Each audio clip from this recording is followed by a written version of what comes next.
Nah, ketika dia udah naik dan kita udah dapat profit, kita beli lagi di mana? Beli lagi di sini. Jadi udah 1, 2, 3, makin confirm ya. Kita beli dan kita bisa dapat profit. Bayangin aja ini profitnya berapa nih? Yang pertama kita bisa dapat kurang lebih 100 pip. Yang kedua kita bisa dapat kurang lebih 200 pip.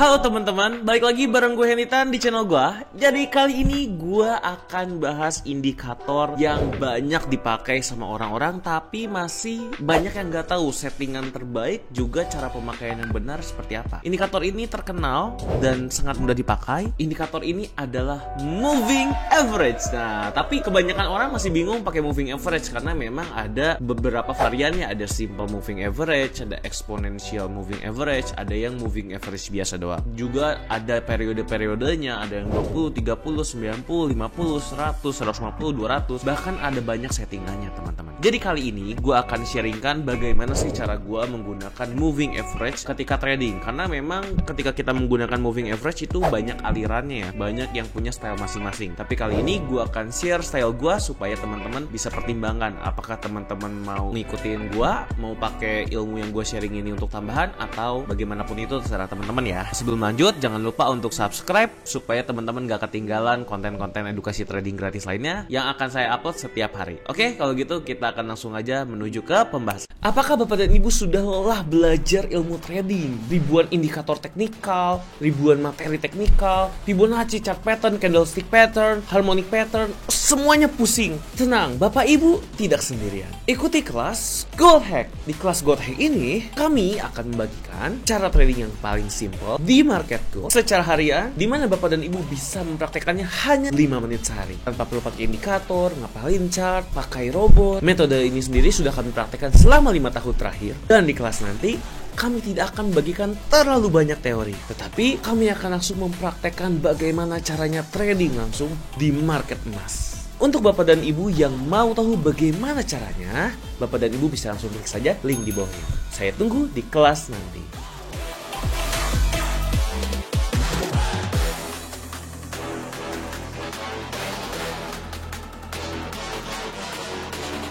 Oke teman-teman, jadi seperti biasa ya kita akan analisa di TradingView, salah satu aplikasi untuk menganalisa chart yang menurut gua paling lengkap ya teman-teman ya. Karena memang mayoritas banyak broker juga yang memang menggunakan TradingView itu sebagai penyedia grafiknya. Tapi balik lagi ini bukan broker ya teman-teman ya, ini cuman penyedia grafik doang. Sekarang kita akan bahas cara menggunakan moving average. Jadi kalau kita mau cari moving average di TradingView itu tinggal klik indikator, dan di sini sebenarnya kita cari moving average. Ini ada banyak ya, ada moving average simple, ribbon, exponential, convergence, divergence, ada weighted, dan ada yang beberapa modifikasi lainnya, ada whole moving average, smooth moving average, least square moving average, volume weight moving average. Wah, ini pokoknya banyak ya. Bahkan banyak juga yang memang di community script itu dimodif-modif ya, ada yang tambah ADX, ada yang tambah multi time frame, ada yang tambah EMA, dan masih banyak lagi. Kalau kita ngelihat ini kan pasti pusing ya. Biasanya memang ketika kita menggunakan moving average itu cocok-cocokan. Kita cocok-cocokan dengan moving average-nya, apakah kita suka atau tidak. Nah, kali ini gue akan sharingkan apa yang biasanya sering gue pakai. Jadi yang sering gue pakai itu gue lebih suka dengan ini ya, EMA atau moving average exponential ya, karena memang dia lebih cepat dibandingkan si simple moving average ketika dia bergerak harganya. Jadi kita bisa tahu lebih dulu kapan harus buy atau sell-nya. Jadi makanya kenapa gue suka moving average exponential karena itu. Oke, karena dia lebih cepat pergerakannya, bisa mengantisipasi tanda buy atau sell duluan. Terus kalau ditanya EMA-nya berapa aja kok gitu ya, ada yang 20, 30, 90, 50, 100, 200 dan lain-lain. Nah, kalau gue sih sukanya pakai yang ini nih teman-teman. Jadi di sini kan ada pilihan yang EMA 20, 50, 100, 200 ya. Nah, gue memang suka pakai yang ini teman-teman. Oke. Nah, jadi kalau di sini memang moving average itu yang gua gunakan biasanya paling sering memang adalah 50 atau 200. Cuma kadang-kadang 20 dan 100 itu kadang-kadang kepake ya. Kepakainya gimana? Jadi kita pisahin dulu pertama yang biru ini teman-teman, yang biru. Biru ini tuh adalah moving average yang 200. Oke? EMA 200. Kita coba ganti warnanya ya. Kita pertebel, yang 200 kita bikin paling tebel, 100 kita bikin kedua tertebel, dan yang 50 kita bikin lebih tipis lagi, dan yang paling tipis itu adalah dengan moving average yang periodenya paling kecil ya. Jadi kan sekarang kita udah punya 4 moving average ya, exponential moving average. Yang patut diperhatikan pertama kali itu adalah garis warna biru ini ya, atau bisa disebut moving average paling besar, yaitu yang 200. Karena dengan membaca moving average yang besar ini, kita bisa mengetahui trennya sedang naik atau turun. Semisalnya grafik harga ada di atas moving average yang 200 ini nih, yang garis biru, maka disarankan posisi yang harus kita lakukan adalah posisi buy, karena trennya sedang naik. Tapi kalau misalnya dia ada di bawah si garis biru ini atau garis EMA 200, maka disarankan untuk sell. Ini adalah saran posisi ya, bukan berarti kalau dia di bawah biru berarti kita langsung sell. Nah, jangan dulu. Untuk entry-nya kita bisa menggunakan moving average yang lebih kecil. Biasanya ada pilihan antara 20, 50 dan 100. Sebenarnya triknya tuh ada. Triknya tuh adalah melihat pantulannya itu lebih banyak di mana? Di moving average 50, 20 atau 100. Itu yang bisa kita pakai jadinya.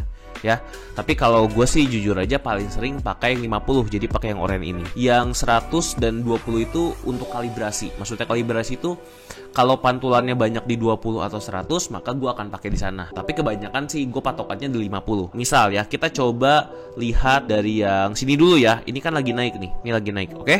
Jadi tepat di momen ini kita disarankan untuk melakukan buy. Intinya trennya sudah mulai naik ya teman-teman. Pertanyaannya adalah kapan kita harus membeli? Membelinya itu kita melihat dari ciri-ciri atau pergerakan yang terjadi di moving average yang tersentuh antara 20, 50 atau 100. Nah, misalnya kita fokus ke yang 50 ya. Berarti kita fokus ke warna oranye. Ketika dia menyentuh garis warna oranye ini, di sini nih, ini kan yang pertama nih. Dia menyentuh garis oranye, dia mantul tepat di moving average 50. Nah, jadi ini bisa kita jadikan patokan. Kalau 20 kan dia agak tembus dikit, kalau 100 dia nggak nyampe. Makanya kita ambil patokannya yang 50 nih. Jadi kita beli ketika dia sudah dekat dengan garis moving average 50 di sini, oke? Nah, ketika dia udah naik dan kita udah dapat profit, kita beli lagi di mana? Beli lagi di sini ketika dia mengenai garis moving average yang 50. Jadi udah 1 2 3 makin confirm ya. Kita beli dan kita bisa dapat profit. Bayangin aja ini profitnya berapa nih? Yang pertama kita bisa dapat kurang lebih 100 pip. Yang kedua kita bisa dapat kurang lebih 200 pip. Lumayan ya. 200 pip itu lumayan loh. Kalau satu lot kita dapat $2.000. Nah, terus kalau udah tinggi gini gimana gitu ya? Kalau udah tinggi gini kita tunggu lagi, kan disarankan buy. Kita tunggu lagi sampai dia mengenai garis oranye di sini. Nah, ini kan kena lagi nih. Ketika kena lagi garis oranye ini, kita buy lagi. Nah, ketika buy kan di sini dia agak sideways ya teman-teman ya. Dia memang naik nih di awal, tapi ternyata dia malah turun. Nah, kalau kayak gini gimana? Ya kalau kayak gini sebenarnya ada tanda-tanda perubahan tren. Yang artinya kita harus mulai waspada apakah dia akan berubah jadi sell atau enggak. Kalau saran gua sih yang kayak gini kita pasang stop loss aja. Jadi kalau misalnya dia tembus warna biru nih, kan kalau tembus warna biru atau tembus si moving average yang 200 kan artinya dia akan turun, berubah trennya kan. Pasang SL-nya di bawah garis biru ini teman-teman. Kalau seperti ini kan ternyata dia nggak jadi tembus dan malah naik, ya kita kan tetap untung ya. Sekarang bayangin aja kita untung berapa nih? 120 pip gitu ya. Jadi udah 3-4 kali nih kita profit dengan menggunakan moving average ini. Memang nggak selalu benar ya. Kenapa? Karena kan ada tanda-tanda perubahan tren seperti ini nih teman-teman. Ketika kita sudah mengenai moving average yang 50 lagi di sini, kita buy di sini, ternyata dia malah turun. Nah, kita pasang SL-nya kurang lebih di sini ya. Ketika dia sudah tembus garis warna biru, ya udah berarti udah kena SL gitu. Setelah itu yang kita lakukan setelah di garis warna biru di bawah, kita mulai fokus untuk melakukan sell. Ketika di sini kita mulai sell nih teman-teman. Nah, tapi jangan langsung sell ketika tembus warna biru. Kita lihat dulu, kenain garis oranye dulu. Kalau udah kena garis oranye, sekali, pokoknya patokannya sekali aja kena garis oranye, jangan langsung entry dulu, tapi itu dijadikan patokan. Kena garis oranye atau kena garis biru? Ternyata yang kena di sini kena garis yang oranye ya. Kalau yang biru muda nggak kena nih, yang 100 ini masih kurang bagus. Yang oranye ini udah kena, udah bisa dijadikan patokan. Jadi kurang lebih kalau misalnya kena garis oranye tembus dikit seperti ini, maka kedepannya kemungkinan besar juga kena garis oranye tembus dikit seperti ini juga. Jadi ini memang patokan teman-teman. Walaupun apakah selalu di 50? Enggak, kadang-kadang di 100 kenanya kalau marketnya kurang volatile. Atau bahkan ketika marketnya sangat volatile, dia kenanya di 20, di yang merah kecil ini, garis merahnya. Itu jadi trik menggunakan moving average ya. Walaupun memang sepengalaman gua lebih sering di yang 50. Jadi makanya gue sering pakainya yang 50. Jadi ketika ini udah jadi patokan, sekali kena, maka kita bisa entry di sini. Dan bayangin ketika kita entry di garis oranye ini, kita bisa dapat profit berapa? Gede ya tuh, 100 pip, bahkan sampai 200 pip ya. Tapi kalau kita sampai sini aja 100 pip, take profit. Entry lagi di mana ya? Entry lagi ketika kena garis oranye tuh. Kena garisnya oranye dikit, dapat profit lagi. 100 pip lagi ya. Terus entry lagi di mana? Di sini nih. Ini kan kena lagi garis oranye nih. Tuh, kena lagi ya. Kita entry lagi di sini. Nah, kalau yang ini, nah ini tanda-tanda perubahan tren ya. Ternyata ketika kita entry nggak nyampe ya, cuma sampai 660 pips doang gitu. Sebenarnya kita bisa hold atau kita bisa cut profit. Tapi kan biasanya kita nggak tahu harus kapan cut profitnya ya. Jadi kalau gue sih biasanya pasang TP, pasang SL, SL-nya di atas garis biru. Kalau kayak gini berarti kena SL dong. Nah, gue saranin sih jangan pas di garis birunya. Cocokin dengan support resistance sebelumnya. Jadi support sebelumnya atau resistance sebelumnya kan di sini. Ya pasangnya di sini, di atasin dikit kalau kita entry di sini. Oke, jadi memang karena kan garis moving average warna biru itu dia selalu bergerak. Jadi memang perlu dikonfirmasi dengan support resistance klasik gitu ya. Kalau dynamic kan susah ya, kita kan harus stop lossnya harus geser terus. Makanya kombinasikan dengan support resistance klasik. Seperti itu untuk menentukan SL-nya. Dan kalau kita lihat dapat profit lagi. Ya di sini tuh. Terus kapan lagi entry-nya? Entry-nya di sini lagi nih. Nih di sini nih. Tuh. Ketika dia udah mulai kena garis oranye di sini ya. Nah, cuman kalau yang ini ternyata ketika kita sentuh garis oranye, dia malah naik ya. Nah, kalau kayak gini gimana? Berarti loss dong. Betul, kemungkinan besar sih loss ya kalau dia naik. Dan ternyata memang bener naik ya. Kalau udah naik gini gimana? Nih, udah naik sampai 80 pip, udah tembus support sebelumnya bahkan. Ya udah, kalau kayak gini berarti kena SL. Tapi kan dihitung dari berapa kali profit tadi, ada 4 kali profit sama 1 kali SL, ya worth it aja ya. Kenapa? Karena perubahan tren kan memang kita sulit memprediksi. Kecuali ada yang udah tahu teori Dow Jones atau divergence, itu bisa meminimalisir loss yang tadi. Nah, sekarang ketika dia udah naik gini gimana? Nah, kalau udah naik ya sekarang kita ubah jadi posisi buy. Nah, ini kan udah di atas nih garis warna merah, warna biru. Sekarang kita lihat pantulannya di garis warna merah, oranye atau yang biru muda. Ternyata kalau sekarang dia di biru muda, teman-teman. Tuh kena kan?